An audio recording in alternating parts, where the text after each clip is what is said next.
درود بر شما دوستان عزیز.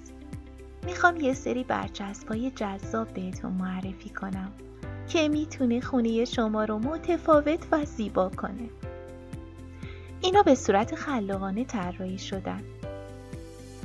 اینو میتونید روی درب اتاق خواب بچسبونید. درب اتاق خوابو خاص و جذاب کنه. اینم برای سرویس بهداشتیه. جالب و خلاقانه طراحی شده. میتونید درب سرویس بهداشتی رو از سادگی در بیاره و زیبا و هنریش کنه. و اما درب حمام، ببینید پرنده داره با شبنم گلا دوش میگیره. یه روش خلاقانه و متفاوت برای درب حمام. خب حالا میرسیم به یه سری برچسبای گلدان. میتونید در مکانهای مختلف در خونه بچسبونید.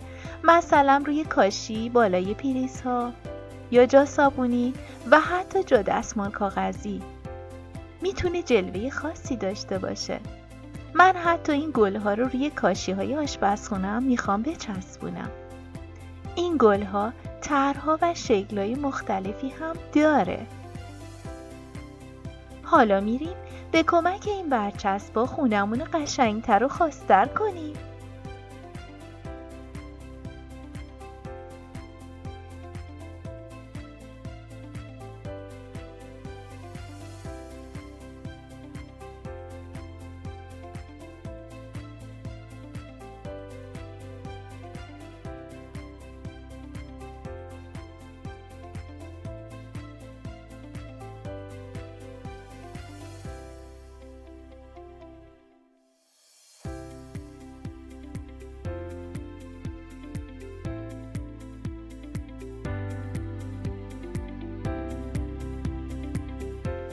وای چقدر زیبا شده.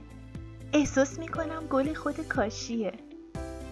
راستی اینم بگم، این برچسبا رو میشه با دستمال نمدار تمیزم کرد. اگه به مرور زمان مثل کاشی کمی کثیف شد، میتونید با دستمال نمدار تمیزش کنید، چون ضد آبم هستش. حالا میریم سراغ برچسبای رودری. ببینیم اونا چطور میشن.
برای تهیه این محصولات وارد سایت romanostore.ir بشید.